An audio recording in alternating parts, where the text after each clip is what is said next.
आजच्या चर्चेच्या दुसऱ्या मुद्द्याकडे। मंडळी, हिंदी लादण्याच्या मुद्द्यावरून आता रस्त्यावरची लढाई लढली जाणार आहे।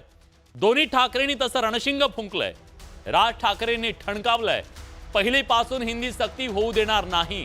त्या विरोधात येत्या 5 जुलैला गिरगाव चौपाटीवरून मोर्चा काढण्यात येणार आहे। त्या मोर्चात कोणताही झेंडा नसेल, तो पूर्ण मोर्चा मराठी माणसाचा असेल। मराठी हाच अजेंडा असेल। त्या मोर्चाचं नेतृत्व मराठी माणूस करेल। सरकारला एकदा कळू दे महाराष्ट्राच्या मनात काय ते। महाराष्ट्राची संपूर्ण ताकद 5 जुलै रोजी सकाळी 10 वाजता गिरगाव चौपाटीवर दिसेल। अशा वेळी मला हेही बघायचंय या मोर्चात कोण सामील होतंय आणि कोण नाही। शिक्षण तज्ञ, भाषा तज्ञांशी आम्ही बोलणार आहोत। विद्यार्थी पालकांशी संवाद साधणार आहोत। मोर्चाला येण्याचं आमंत्रण देणार आहोत। सरकारला एकदा कळू दे महाराष्ट्राच्या मनात काय आहे ते। हिंदी विरोधी मोर्चामध्ये सगळेजण सहभागी होतील। आम्ही महाराष्ट्रातल्या सगळ्या राजकीय पक्षांशी बोलणार आहोत। कोणताही वाद आणि भांडणापेक्षा महाराष्ट्र मोठा आहे हे आम्हाला 5 जुलैला कळेल। राज ठाकरेंचे हे शब्द आहेत। तिकडे उद्धव ठाकरे यांनी सुद्धा 7 तारखेच्या आंदोलनाला उबाटाचा पाठिंबा असेल असं म्हटलं। त्यामुळे मराठीच्या मुद्द्यावरून जे रणकंदन सुरू आहे ते अधिक टोकदार होणार आहे, यात कुठलीही शंका नाही। प्रश्न आहे, खरंच दोन्ही ठाकरे मराठीच्या मुद्द्यावर एकत्र येतील का? 2 ठाकरे सरकारला हिंदीचा हट्ट सोडायला भाग पाडतील का? प्रश्न अनेक आहेत। या सगळ्याची आज आपल्याला चर्चा करायची आहे, पण त्याआधी बघूया हे राजकीय रणकंदन नेमकं आहे का। या सगळ्या मुद्द्यावरून काही मूलभूत सवाल निर्माण झालेले आहेत, त्याच्याबद्दलची चर्चा आज आपल्याला करायची। हे सवाल कुठले आहेत? मान्यवर पाहुण्यांच्या सोबत आपल्याला त्याची चर्चा करायची आहे। मराठीच्या मुद्द्यावर ठाकरे खरंच एकत्र येतील का? 2 ठाकरे एका मैदानात एका ठिकाणी एकत्र महाराष्ट्राला दिसतील का? ठाकरेंच्या नेतृत्वात मराठी माणूस खरंच एकवटेल का? आणि तो जर एकवटला तर त्याचा दबाव गट काय परिणाम साधू शकतो? हिंदीचा हट्ट सरकार खरंच सोडेल का? आणि मुळात हा हट्ट आहे कशासाठी? सवाल हा सुद्धा आहे। आज चर्चेला आपल्याला मुद्दा आणायचा आहे की हिंदीच्या मुद्द्यावरून सरकारची राजकीय कोंडी झाली आहे का? मनसे कालपर्यंत राजकीय दृष्ट्या त्यांच्या सोबत होती लोकसभा विधानसभेला, आणि मग आता अजितदादा सुद्धा विरोधात बोलतायत। याचा अर्थ सरकारची कोंडी झाली आहे का? शेवटचा मुद्दा, गुणरत्न सदावर्तेंनी आज विरोध केला ठाकरेंच्या मराठी मोर्चाला। मग हा विरोध कशासाठी आहे? त्यांचा विरोध कुणाला आहे आणि का आहे? आपल्याला त्यांच्याकडून जाणून घ्यायचं आहे, आणि त्याच्यासाठी आपल्या सोबत मान्यवर पाहुणे या चर्चेत सहभागी झालेले आहेत। आज या चर्चेत सहभागी होण्यासाठी राज्याचे उद्योग मंत्री उदय सामंत आपल्या सोबत आहेत। उदयजी, खूप खूप स्वागत आहे तुमचं। आपल्या सोबत स्टुडिओमध्ये कायदे तज्ञ ॲडव्होकेट गुणरत्न सदावर्ते आहेत। सदावर्तेंनी या सगळ्या मुद्द्यावरून विरोध केलेला या मोर्चाला, ठाकरेंच्या मोर्चाला। स्वागत आहे सर तुमचं। मराठी अभ्यास केंद्राचे मुंबई विद्यापीठातले प्रमुख डॉक्टर दीपक पवार सर सुद्धा आपल्या सोबत येत आहेत थोड्याच वेळात, त्यांचंही आपण स्वागत करूया। मनसेचे नेते प्रकाश महाजन सुद्धा या चर्चेत सहभागी झाले। सर तुमचंही स्वागत आहे। आणि शेतकरी नेते, डावे नेते अजित नवले सुद्धा आपल्या सोबत आहेत। आज नवले सरांना बोलवण्याचं कारण असं आहे की अनेक दशकांच्या नंतर मराठीच्या मुद्द्यावरती डाव्या पक्षांनी आक्रमक भूमिका घेतली आहे। मराठीच्या बाजूने ते उभे राहिलेले आहेत, त्यामुळे त्यांचं सुद्धा स्वागत आहे। पण या चर्चेची सुरुवात मला करायची आहे ती म्हणजे राज्याच्या उद्योग मंत्र्यांपासून। खरं तर ते उद्योग मंत्री आणि त्याचबरोबर मराठी भाषा मंत्री सुद्धा आहेत, त्यामुळे त्यांच्यापासून आपण या चर्चेची सुरुवात करूया। सर, मुद्दा हा आहे की शिवसेना आणि मराठीचा मुद्दा याचं नातं काय आहे हे वेगळं सांगायची गरज नाहीये, पण आता हिंदीच्या मुद्द्यावरून भूमिका घेताना तुमच्या शिवसेनेची खरंच अडचण होतीये का? मराठीच्या मुद्द्यावरनं मला असं वाटतं की शिवसेनेची भूमिका कुठेही संभ्रम असलेली नाही। आम्ही स्पष्टपणानं सांगितलेलं आहे की मराठी ही आपली मातृभाषा आहे, मराठीची सक्ती आहे, मराठीवर अन्याय होणारी कुठचीही कृती आम्ही मान्य करणार नाही, आमची भूमिकाच आहे। परंतु हिंदीची सक्ती केली जात नाही हे देखील निर्विवाद सत्य आहे। अनिवार्य हिंदी ही केली जाणार नाही ही शासनाची भूमिका आहे। परंतु माननीय मुख्यमंत्री मोदयांनी ज्यांनी ती जी काही सिस्टीम आहे त्याला विरोध केलेला आहे, त्यांच्याशी चर्चा करण्याचे निर्देश मला आणि दादा भुसे साहेबांना दिलेले आहेत। आम्ही त्यांच्याशी चर्चा करू आणि त्याच्यातनं जो काय अहवाल होईल तो मुख्यमंत्र्यांकडे आम्ही सुपूर्द करू। नक्की महाराष्ट्रातल्या जनतेच्या मनातलाच निर्णय होईल, त्याच्याबद्दल दुमत असण्याचं काही कारण नाही. दुमत नाहीये, पण हिंदीच्या मुद्द्यावरून सरकारमध्ये एक वाक्यता नाहीये ना, तिथं दुमत दिसतंय. अजित पवार पहिलीपासून हिंदी नको म्हणतायत, मग हिंदीसाठी नेमका अट्टास कुणाचा आहे हे महाराष्ट्राला कळायला हवं ना. नाही, अजितदादांची भूमिका जी काय होती ती आपण दाखवली देखील आहे. आमची देखील भूमिका, मी मगाशीच सांगितलं की मराठी भाषेवर जाणीवपूर्वक अन्याय करण्याचा कोण जर प्रयत्न करत असेल तर आम्ही तो हाणून पाडणारे आहोत. आम्ही एकनाथ शिंदे साहेबांच्या नेतृत्वाखाली काम करतो. परंतु अजून एक तुम्हाला मी महत्त्वाची गोष्ट ह्या संदर्भात सांगतो की आपल्याला माहिती आहे की मी उच्च व तंत्रशिक्षण विभागाचा देखील मंत्री होतो. हिंदी सक्ती हा शब्दप्रयोग कुठनं आला हा देखील मी आज आपल्याला सांगतो की शैक्षणिक धोरण 20/20 जे आहे ते स्वीकारण्याचा निर्णय महाराष्ट्र शासनानं घ्यायचा की नाही यासाठी डॉक्टर माशेलकर साहेबांची एक समिती नेमली. तत्कालीन मुख्यमंत्री जे युबीटीचे पक्षप्रमुख आहेत त्यांनी, आणि त्याच्यामध्ये तो कागद देखील मी आपल्याला पाठवून देईन. तो जो अहवाल स्वीकारला तत्कालीन मुख्यमंत्र्यांनी, त्याच्यामध्ये स्पष्ट असं लिहिलेलं होतं की 1ली पासून 12वी पर्यंत मराठी, हिंदी आणि इंग्रजी ह्या कंपल्सरी केल्या पाहिजेत. आणि कंपल्सरीचा मराठी अर्थ हा सक्ती आहे. हा जो शब्दप्रयोग आला तो त्यांच्या काळामध्ये आला. आता तीच लोक ज्यांनी ह्या काळामध्ये सक्ती हा शब्दप्रयोग आणला, तीच लोक आता विरोध करायला लागली, तीच लोक आता आंदोलन करायला लागलीत, कारण निवडणुका आल्यात. हा एकाचा भाग झाला. पण आमची भूमिका अशी आहे, सक्ती हा शब्दप्रयोग हा कुठेही महाराष्ट्र शासनामध्ये आम्ही ठेवलेला नाही, अनिवार्य हा शब्द ठेवलेला नाही. त्याच्यामुळे हिंदीची सक्ती होणार नाही. नाही, सक्तीचा मुद्दा नाहीये. मुद्दा हा आहे की आपण सगळेजण 7वी पासून हिंदी शिकलोय, मग 1ली पासून ती करण्याचा, शिकवण्याचा अट्टहास कशासाठी आहे, हा मूळ प्रश्न आहे.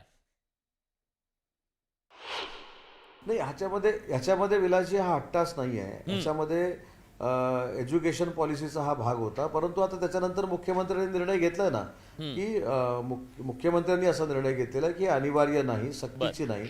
आणि तरी देखील जे कोण साहित्यिक आहेत, जे कोण तज्ज्ञ आहेत, जे कोण विरोधी पक्षातले जरी आमचे असले तरी त्या लोकांशी चर्चा करून त्यांच्या मनामध्ये ज्या शंका आहेत हा दूर करण्याचा निर्णय आता मुख्यमंत्री मोदी यांनी नक्की घेतलेला आहे.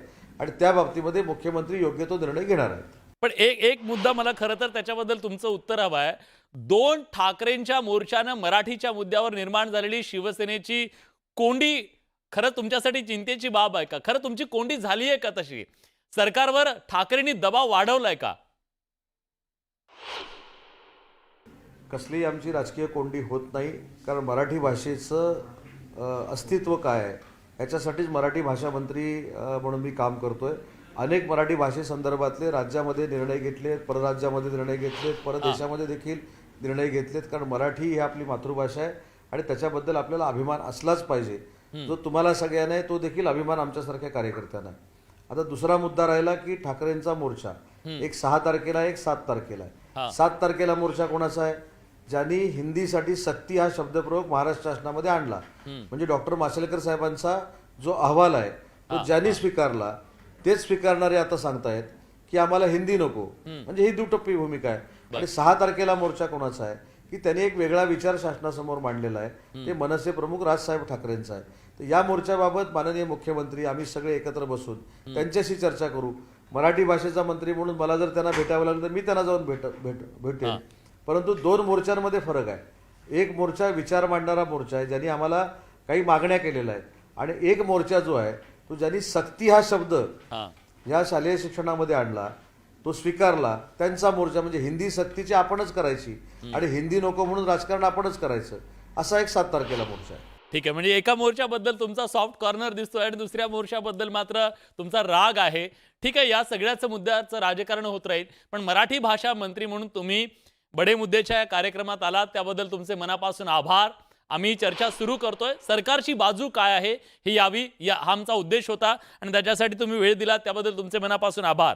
पण मुद्दा मराठीच्या मोर्चात 2 ठाकरे एकत्र येतील का, या सगळ्या मुद्द्याची चर्चा करत असताना मला या चर्चेची सुरुवात करायची आहे महाजन सरांपासून. महाजन सर, तुम्ही तर म्हणताय की जर हे 2 ठाकरे एकत्र आले नाही तर मराठी माणूस यांना कधीच माफ करणार नाही, का तुम्हाला असं वाटतंय?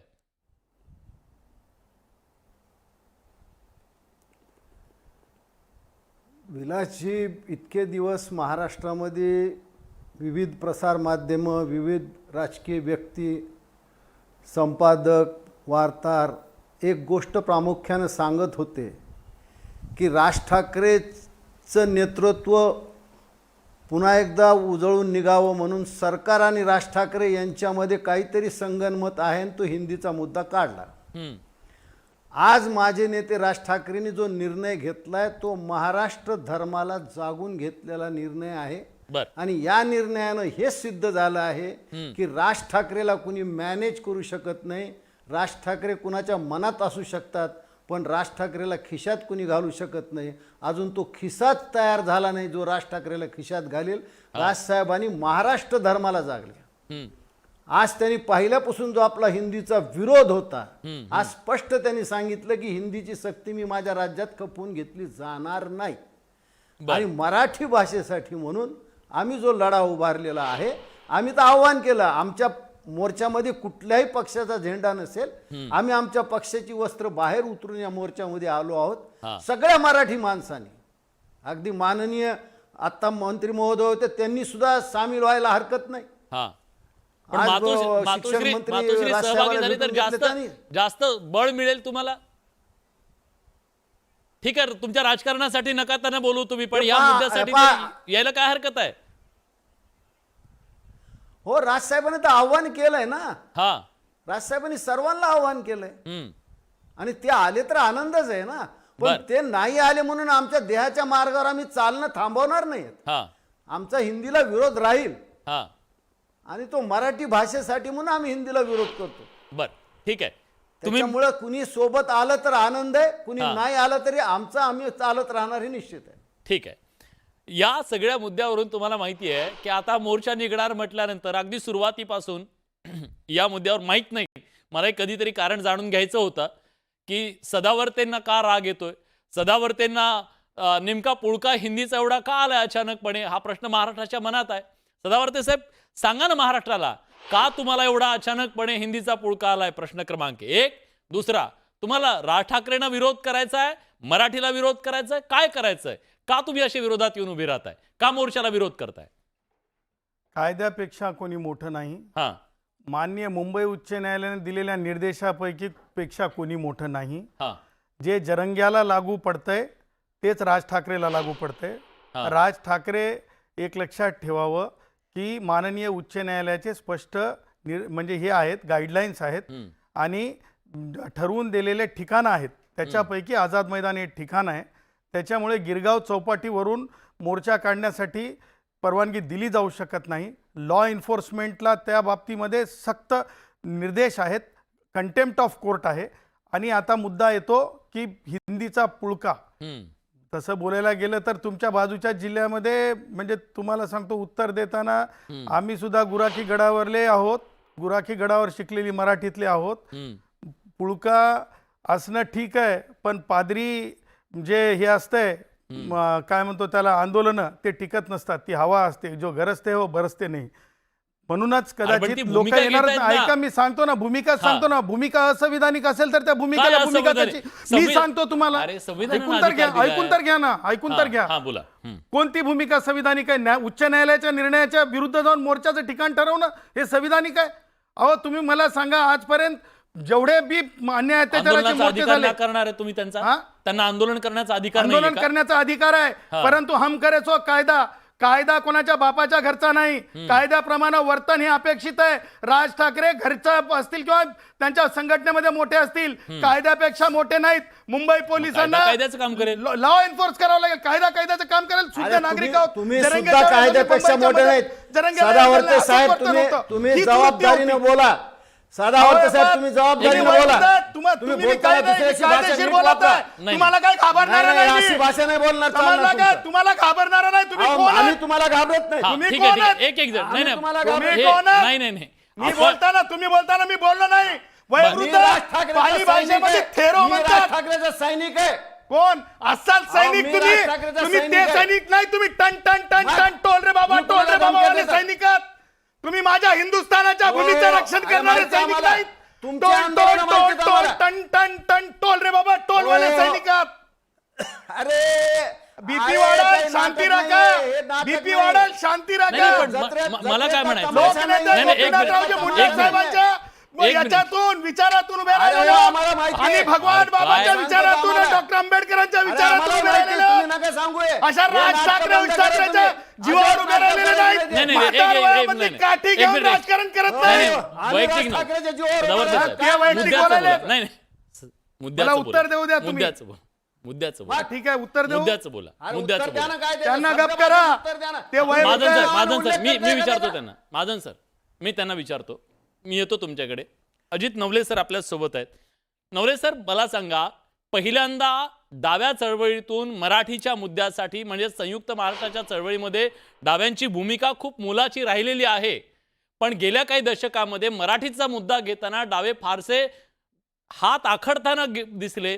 यावेळी मात्र अचानकपणे डाव्यांनी भूमिका घेतली मराठीच्या बाजूने. काय कारण आहे त्याच्या मागचं आणि तुमची नेमकी भूमिका काय महाराष्ट्राला कळू द्या. मुळात याबद्दलचे दोन मुद्दे आहेत. हा. एक तर पहिलीपासून अशा प्रकारे सक्ती केल्यामुळे हम्म. बालवैज्ञानिक दृष्टिकोनातून अशा प्रकारे 3-3, 4-4 भाषा हम्म. जर त्या कोवळ्या बुद्धीच्या मुलांवर लागल्या हम्म. तर त्यांचं जे शैक्षणिक नुकसान कायमस्वरूपीचं होणार आहे हम्म. ते अतोनात नुकसान होणार आहे. हम्म. आणि त्यामुळे अशा प्रकारची सक्ती ह्या लहान कोवळ्या मुलावर आपल्या राजकारणासाठी आपल्या मतांसाठी मुंबई महापालिकेची मतं हिंदीची मतं ही आपल्याला मिळवण्यासाठी त्यांच्यावर लादणं हम्म. हे प्रचंड अन्यायकारक आहे. त्यामुळे आमचा त्याला विरोध आहे. नंबर 1. हम्म. नंबर 2, हम्म.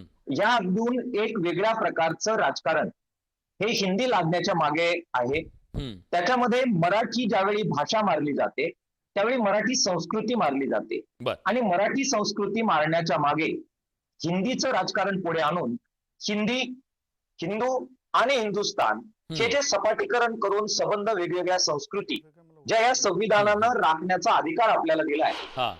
ते संबंधपणाने सपाटीकरण करायचं आहे. हम्म. इथे एक संस्कृती, एक देश, एक निवडणूक, त्या आधारावर हे जे सपाटीकरण संस्कृतीचं आहे त्यामुळे हा घाला हा मराठी संस्कृतीवरचा घाला आहे. हा. त्यामुळे ही संस्कृती वाचावी यासाठी सुद्धा मराठी वाचणं आवश्यक आहे. आणि मराठी वाचवायची असेल तर देवनागरीत लिहिली जाणारी मराठी आणि देवनागरीत लिहिली जाणारी हिंदी जर कोवळ्या मुलांना एकाच वेळी शिकवली त्यातून बरोबर. जो वैचारिक गोंधळ या मुलांमध्ये होणार आहे हम्म. त्याचा परिणाम म्हणून भाषा मारली जाईल आणि भाषा मेली की संस्कृती मरते. आणि म्हणून भाषेसाठी आणि मराठी संस्कृतीसाठी डावे आणि कम्युनिस्ट रणांगणामध्ये आहेत. हम्म. मला आपल्या चर्चेमध्ये उदय सामंत यांचं फार वाईट वाटलं. हा. खरं तर फार मोठ्या मंत्रिपदावर ते बसलेले आहेत. ते असं म्हणाले की आम्ही सक्ती मागे घेतलेली आहे. त्यांना असं वाटतं की महाराष्ट्राची जनता ही बोळ्यानं दूध पिते. हम्म. तुम्ही सक्ती हा शब्द काढता, अनिवार्य हा शब्द काढता आणि सांगता की 20 मुलांनी एकत्र यावं आणि 20 मुलांनी ठरवावं त्यांना जर हिंदी हवी असेल तर हिंदी शिकवली जाईल. 20 मुलं म्हणाले की आम्हाला हिंदी नको, कानडी पाहिजे किंवा अजून मद्रासी पाहिजे तर त्यांना वेगळी शिकवली जाईल. साहेब, या महाराष्ट्रामध्ये अनेक शाळा या 20 विद्यार्थ्यांच्या खालच्या शाळा आहेत. एक शिक्षकी सुद्धा आहे. एक खालच्या शिक्षकी सुद्धा आहे. शाळांमध्ये हम्म. शिक्षकी सुद्धा आहेत. आणि त्यामुळे मागच्या दारानं तुम्ही अशा प्रकारे हिंदी लादता. दुसरं तुम्ही म्हणता की आम्ही त्या विद्यार्थ्यांना कोणती भाषा जवळची त्यानुसार करू. त्रिभाषा धोरणाच्या बद्दल त्यांनी आता उद्गारलं आणि मागच्या सरकारवर सगळा एक प्रकारे खापर फोडण्याचा प्रयत्न केला. उदय सामंत साहेब, 3 भाषा केवळ महाराष्ट्रासाठीच आहे का? गुजरातसाठी कोणतं 3 भाषा सूत्र तुम्ही लागू केलं आणि गुजरातमध्ये मग हिंदी सक्तीची का केली नाही हे माननीय पंतप्रधान आणि गृहमंत्र्यांना, केंद्रीय गृहमंत्र्यांना विचारण्याची छाती तुमची आहे का? हा प्रश्न मला उदय सामंतांना विचारायचा. हिंदी भाषिक जे राज्य आहे त्या राज्यामध्ये 3 भाषा कोणत्या शिकवणार आहे तुम्ही? मराठी शिकवणार आहे का उत्तर प्रदेशमध्ये? चला जरा योगींकडे जाऊन आपण विचारू आणि योगींना आपण विचारू की मराठी तुम्ही शिकवा, कारण तुमच्या शेकडो हजारो लाखो लोक पाण्यासाठी मुंबईत येतात, त्यांना मराठी आली पाहिजे. मग ज्या ठिकाणी हिंदी राज्य आहे त्या ठिकाणी ही मराठी कंपल्सरी करण्याचं धारिष्ट्य हे सरकार दाखवणार आहे का? त्यामुळे 3 भाषेचं धोरण केवळ महाराष्ट्रासाठी आहे का? येस, मी हाच मुद्दा विचारतो. मी हा मुद्दा विचारतो सर. तुम्हाला याच्यावर सबमिशन द्यायचं होतं, तुम्ही सातत्यानं बोट वर करताय. का हो एवढा अट्टहास? काय गरज आहे? तुम्ही किती वेळ तुम्ही हिंदी किती पासून शिकलात? आता मी तुम्हाला उत्तरच देतो. शेतकऱ्यांचे डाव्या विचाराचे नेते नवलेजी म्हणजे इतर कोणी जर बोललं तर ठीक आहे, पण ते डाव्या चळवळीतली माणसं म्हणजे माहिती घेऊन बोलत नसतील तर हे वेदनादायी आहे. आणि हे अदरवाईज घेऊ नका, टेक इट स्पोर्टली. नवलेजी प्लीज टेक इट स्पोर्टली बरं का. तुमच्याकडून महाजनांसारखी मला अपेक्षा नाही बरं का. आता सगळ्यात पहिला मुद्दा मी सांगतो नवलेजी, आता आपणाला सांगतो बैठक झाली, बैठकीची तारीख सांगतो मी तुम्हाला. बैठकीचा क्रमांक आहे 98 आणि विषय पहिला आहे, मुख्यमंत्री आहेत जे माजी मुख्यमंत्री बरं का उद्धव, राष्ट्रीय शैक्षणिक धोरण 2020 हे आज मी डॉक्युमेंट, मंत्रालयीन डॉक्युमेंट जे की व्हेरी कॉन्फिडेन्शियल आहे, पण माझ्या सोर्सेसकडून मी ते मिळवलेलं आहे आणि ते मी आज न्यूज 18 लोकमतच्या माध्यमातून. सत्तेतले कुठले?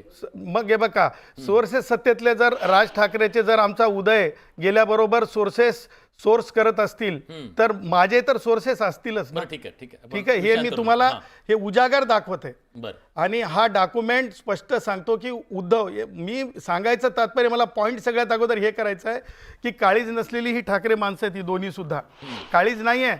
म्हणजे राजकारणासाठी कुछ भी करो इथपर्यंत जाणार आहेत. आणि मला असं वाटतं, मला चुकून बोलायचं नाही, परंतु आमच्या म्हणजे केशवराव धोंडगे साहेबांच्या भाषेत सांगायचं झालं, शेतकऱ्यांचे नेते तर थुकून टाकलं म्हणतात की नाही, ते एक म्हणजे मला त्यांना म्हणायचं नाही म्हणजे उद्धवला म्हणून, परंतु धोंडगे साहेबांच्या शब्दात एकनाथरावजी शिंदे साहेबांनी थुकून टाकलं म्हणता येईल, थुकून टाकलं म्हणता येईल, डंके की चोट पे. आता ऐका, थांबा, आता पुढच्या मुद्द्याला चाललो मी बरं का. नवलेजी मुद्द्यावर आलो. नवलेजींनी सांगितलं की बाल मनावर परिणाम होत आहे. नवलेजी, डाव्यांची ही परंपरा राहिली असं म्हणतात, म्हणजे नॅशनल युनिव्हर्सिटीज असो, JNU असो की कुठे असो, तुम्हाला मला हे सांगायचं आहे की जगामध्ये, ह्या देशामध्ये, जगात आणि देशात सर्वत्रिक चाइल्ड सायकोलॉजिस्टने केलेले रिसर्च 99% म्हणत नाहीये मी, 100%, 10 वर्षापर्यंत मुलांना 1 भाषा 2 भाषा नाही 5 भाषा सुद्धा शिकवल्या जाऊ शकतात. त्यातले त्यात गिरीश महाजन, मी सांगतो ऐका ना, गरज काय म्हणजे काय, तुम्ही कसं ठरवू शकता कोणाला ज्ञानार्जन, एखाद्या कम्प्युटरच्या हार्ड डिस्क पेक्षाही जास्त लेकराचं जे हे आकलन क्षमता पडला. अरे काय फरक पडला म्हणजे काय, फरक पडण्यावर नसतं. आई सरस्वतीचं ज्ञानार्जन करणं, आमचे भगवान बाबा वंजाऱ्यांचे आणि आमच्या सर्वांचे देव काय म्हणतात माहित आहे भगवान बाबा, अरे शेती विका पण शिकायला चला. म्हणजे एका भाषेपुरतं नाही, डॉक्टर आंबेडकरांचं जहाज बुडलं होतं, पुस्तकांचं तर सगळ्यात जास्त दुःख झालं होतं. अरे बहुभाषिक झालं पाहिजे. तोच आदित्य ठाकरे, मी आता व्हिडिओ चालवतो, तो म्हणतो की अनेक भाषा शिकल्याच पाहिजेत, आणि तोच आदित्य ठाकरे 7 तारखेला मोर्चा काढायला निघतो. अरे हे कोणाच्या उलट्या बोंबा आहेत, मला म्हणायचं नाही कोणाला चोरांच्या उलट्या बोंबा, परंतु तुम्हाला मी सांगतो ह्या मागचं गणित, ह्या मागचं राजकारण, तुम्ही जे म्हणताय ना की मुलांच्या बालमनावर परिणाम होत आहे, बालमनावर जर कम्युनिस्टांच्या सुद्धा वैद्यकीय महाविद्यालयांमध्ये संघटना आहेत. मी तुम्हाला सांगतो गिरीश महाजनांच्या कृपेनं किंवा त्यांच्या कार्यकाळात महाराष्ट्रात सगळ्या जिल्ह्यात मेडिकल कॉलेज आहेत, सगळीकडे सायकेट्रिक आणि सायकोलॉजिस्टचे हे आहेत, विभाग आहेत. राज ठाकरेंना किंवा जे कोणी असतील त्यांना जाऊन तिथं कन्सल्ट करायला सांगा. एका जर डॉक्टरनी सांगितलं तर तुम्हाला सांगतो आमचा जो आग्रह आहे, आमची जी आक्रमकता आहे ते आम्ही मागे घेतो. आता राहिला मुद्दा लागू झालेला आहे. तुम्हाला सांगतो national education policy, Raj Thackeray खोटारडेपणा, बस करा राज ठाकरे खोटारडेपणा. बड्या मुद्द्यामध्ये पुरावा घेऊन आलो. तुम्ही आज बड्या मुद्द्यामध्ये मी तुम्हाला उघडं पाडणार आहे, कारण आज तुम्ही पत्रकार परिषदेमध्ये धारिष्ट दाखवलं, खोटं बोलण्याची तुमची परंपरा दाखवली. हे आहे नॅशनल एज्युकेशन पॉलिसी. तुम्ही म्हणालात या पॉलिसीमध्ये कुठंच काही लिहिलेलं नाही. या पॉलिसीचं 4.11 ते 4.13 स्पष्टपणे सांगतंय की त्रैभाषिक सूत्र स्वीकारलेलं आहे. युजीसीचा अभ्यासक्रम, एक मिनिट सांगतो मी, तुमचा उद्या जर आपण युजीसीचा अभ्यासक्रम विद्यापीठांनी किंवा युजीसीच्या गाईडलाईन जर विद्यापीठांनी फॉलो केली नाही तर ती डिग्री अवैध ठरते. त्याच पद्धतीनं तुम्हाला सांगतो की जर मग हे तामिळनाडूत होत नाही का? मी सांगतो ना, होईल तामिळनाडूत होत नाही का? त्यांच्या डिग्र्या बोगस का? होणार, करावंच लागणार. कसं होणार? कसं? तामिळनाडून इथं बसून चर्चा नाही. कायदा झालेला आहे, कायदा कोर्टात चाललोत, करणार. तुम्हाला सांगतो, हा ऐका त्याच्यावरही सांगतो. एक बोंब करण्यात आली महाराष्ट्रामध्ये. काय बोंब करण्यात आली? भाजप आणि तामिळनाडूच्या सरकारचं एकत्र बाबतीमध्ये प्रतिनिधी बसवलं तुम्ही. त्रैभाषिक हा एक मिनिट सर. त्रैभाषिक अजिबात सूत्राच्या नाही. बाबतीत सर्वोच्च न्यायालयामध्ये हा. प्रकरणाच्या अनुषंगानं येतो सर, मी येतो. तुम्हाला सांगतो हा. कोणतंच न्यायालय ह्या लेजिस्लेशनला 2020च्या लेजिस्लेशनला सेंट्रल लेजिस्लेशनला राज ठाकरेंनी सुद्धा 2020चं सेंट्रल लेजिस्लेशन चॅलेंज केलं का सांगा. अरे मुळावर तुम्ही बोलत नाहीयेत, फळांच्या बाबतीत बोलता. ठीक आहे, तुम्हाला हिंदी नको म्हणताय, पण त्रैभाषिक सूत्र आहे.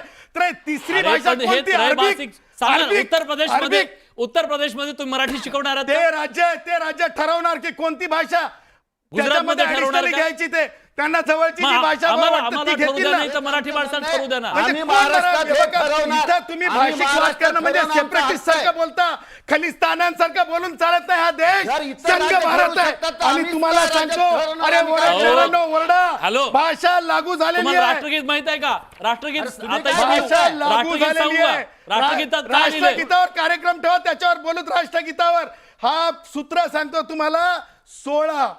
16 जून 2025 पासून शाळा सुरू झाल्यात. अभ्यासक्रमाचे शिक्षक लागू झालेत.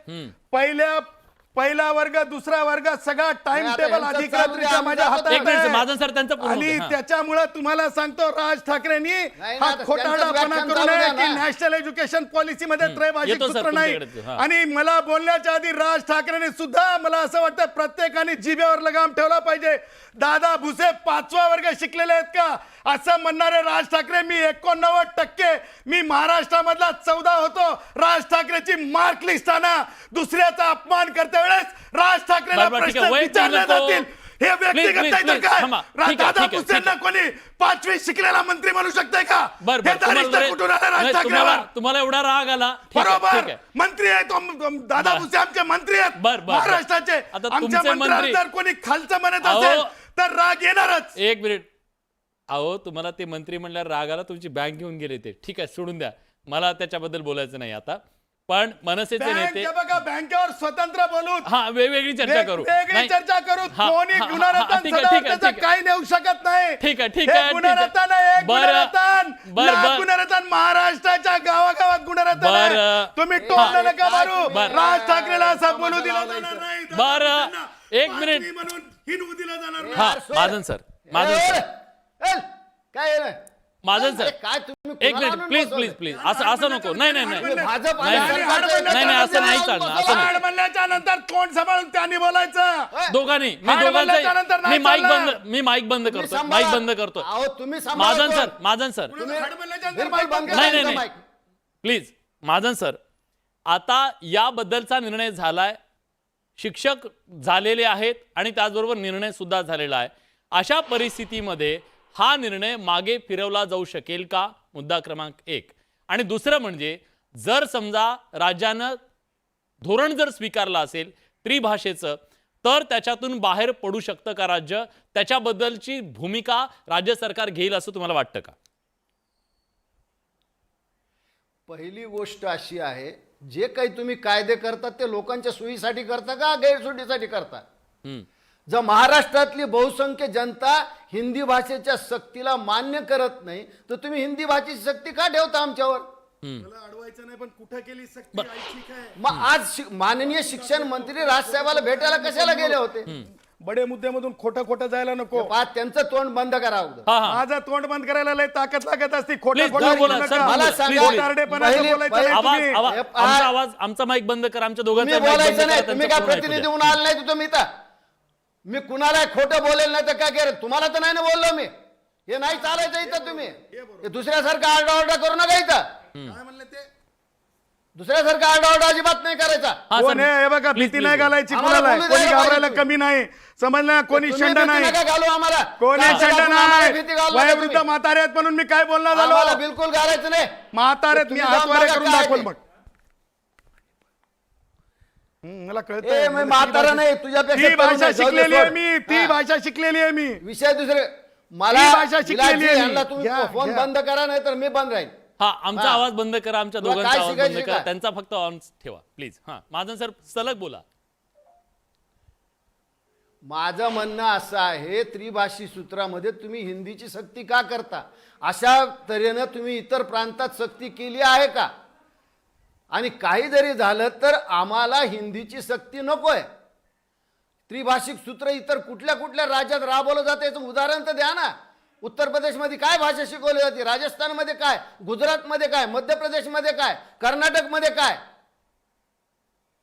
कुठल्याही परिस्थितीमध्ये आम्ही हिंदीची सक्ती खपून घेणारच नाहीत. मग माननीय शिक्षण मंत्री आज राजसाहेबाला कशाला भेटायला गेले होते, काय समजवायला गेले होते तुम्ही? अरे ज्या महाराष्ट्रामध्ये शाळा नीट नाही, शाळेमध्ये पुरेशा सोयी नाहीत, गेली कित्येक वर्ष, जवळपास 10 वर्ष ग्रंथालय नवीन उघडले नाहीत, जे ग्रंथालय आहेत त्यांचं अपग्रेडेशन झालं नाही, आणि तुम्ही इथे हिंदीच्या भाषेत सक्ती करता. नवले सर, उगा आरडाओरडा करायचा, सरकारची बाजू घेऊन बोलायचं, हे कुठलं तत्व आहे? परत बोलायला लागले. हा हा नवले सर प्लीज. आपण लक्षात घेतलं पाहिजे की हे 3 भाषा सूत्र जे आहे ते राज्यांचा सुद्धा स्वतःचा काही अधिकार आहे. कंकरंट लिस्ट मध्ये असणारा शिक्षण हा विभाग आहे, त्याच्यामुळे 3 भाषेचं सूत्र स्वीकारलं, ते नाही केलं तर कोणीतरी फासाव देईल असा काही मुद्दा नाही. राज्य अशा प्रकारचा वेगळा निर्णय घेऊ शकतात. नंबर 1. नंबर 2, आपला काही हिंदीला विरोध नाहीये, कोणतीही भाषा शिकण्याला विरोध नाहीये, बहुभाषिक लोकांनी शिकावं. आपलं म्हणणं इतकंच आहे की 5वी नंतर लोक स्वीकारतात ना, तुम्ही आम्ही 5वी नंतर हिंदी शिकलो, संस्कृत शिकलो, वेगवेगळ्या बाकी भाषा शिकलो, त्यामुळे कोणत्याही भाषेचा द्वेष नाहीये.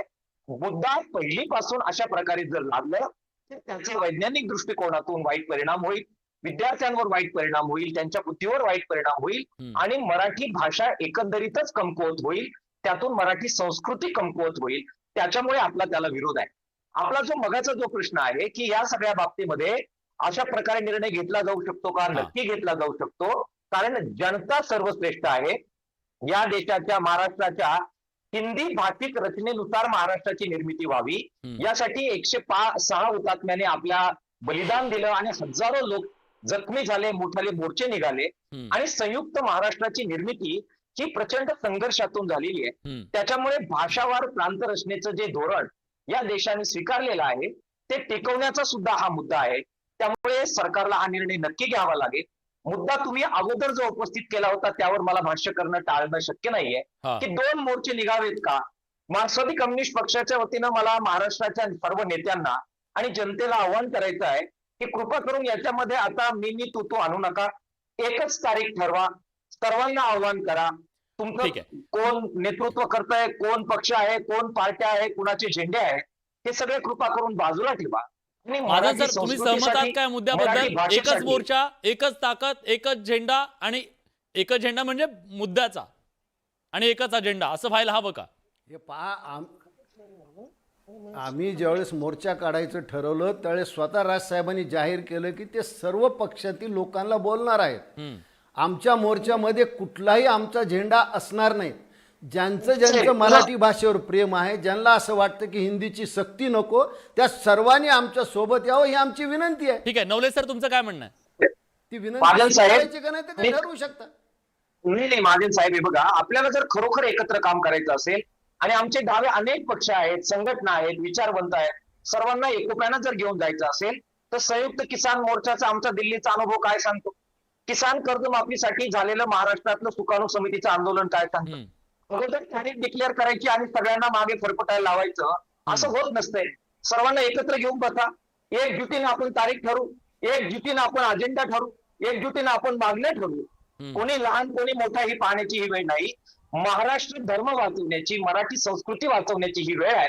आणि म्हणून सगळ्या मान्यवर नेत्यांना मला विनंती करायची आहे की एकत्र या, एकत्र बैठक घ्या, एकच तारीख ठरवा, सबंध महाराष्ट्राची ताकद एकवटून सरकारला आपण इशारा देऊ, आणि संयुक्त महाराष्ट्राची लढाई जशी एकोप्याने पुढे नेली तशी मराठी माणसाच्या हक्काची लढाई, मराठी भाषेची लढाई आपण सगळे एकत्र पुढे नेऊ.